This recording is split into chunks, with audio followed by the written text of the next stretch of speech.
Good morning. I'm currently sitting at a red light on my way to the office this morning. I realized that if I am waiting for my life to be perfect, I am never going to film. I'm chronically late. That's just me as a human being. And if I'm waiting for like the perfect day where I'm to the office early, whatever, I'm just like never gonna end up filming. So we are just going to go with the flow. So this video may be a little bit chaotic, so I apologize.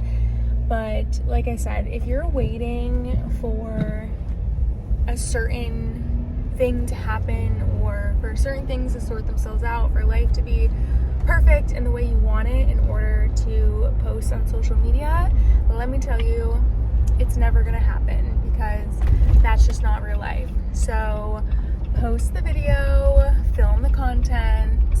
Everyone else is living the same life as you. So I honestly like influencers better if they're like authentic and showing you real life, and real life isn't perfect. Okay, great, we're at another red light. Also, this is like so dangerous, so don't film while you're driving. But if you're new here, my name is Elizabeth. I am an aesthetic nurse injector in Cleveland, Ohio. I work in a med spa. That's where we're headed right now. I have a pretty busy day, nothing crazy, but I do have a few patients, so I will film what I can. One of them is a friend of mine, so I'm sure she will let me film. But yeah, hopefully we will get some good content, and I will be posting this vlog no matter if it's horrible or not. So the friend I had mentioned, we lasered her bikini line at this appointment. So for obvious reasons, we ended up not filming, but here I am just getting our lasers set up. There's not much that goes into laser hair removal. I just need the laser, ultrasound gel, and protective goggles. So I just got that all ready for her. My second patient of the day was a follow-up appointment for necklace lines. We filled her necklace lines about 2 weeks ago, maybe a little more than 2 weeks at this point, but necklace lines are pretty hard to gauge how much you're going to need to use because it's an area where you don't want to overfill. It can be very obvious. So typically I do end up adding at a follow-up appointment. So here we were just doing just a little bit. I think I ended up doing about 0.3. We used maybe 0.8 total. So I did a little bit, at that first appointment, and now we're just going back in and just perfecting as much as possible. Like I said, necklace lines are hard to fill because we don't want it to look overfilled. We want it to look natural. And I'm using a very thin product for this area as well. But basically I just go through and follow the line. You can kind of see I'm pinching and pulling and just seeing where I want to go ahead and add a little bit of volume. But for necklace lines, it's really important to massage and just make sure there's no like lumps or bumps. So this is just some arnica gel, and I'm just smoothing over and just making sure everything is nice and blended in. If you're interested in seeing a before and after of this patient, I actually just posted it on my Instagram.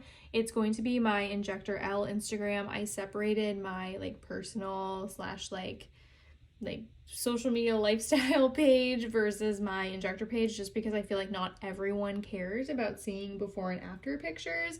So that picture is up on my Injector L page. If you're interested, it's going to be linked down below, but she got a really beautiful result.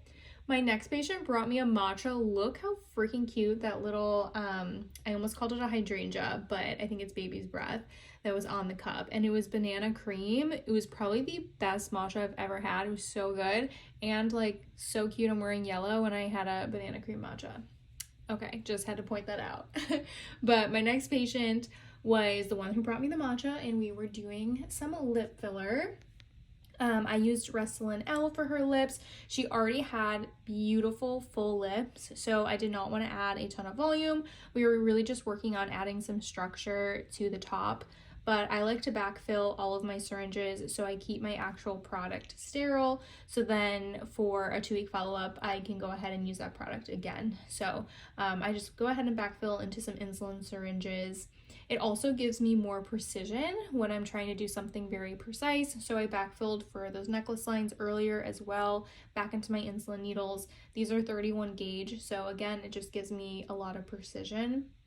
She ended up getting really swollen because, again, we were trying to do some work on that upper lip and just give her some structure. So from the front, obviously beautiful lips, she just wanted a little bit more like vertical show. So that's what we were going ahead and working on here. So I'm coming through her vermilion border. And as you can see, her lips are relatively the same size. She is quite swollen, like I said, but we just really crisped up, goodness, I can't speak, her border. And now I'm just going ahead and applying a little bit of an arnica balm that we use post-treatment, and she will go home with some of that as well, just for aftercare.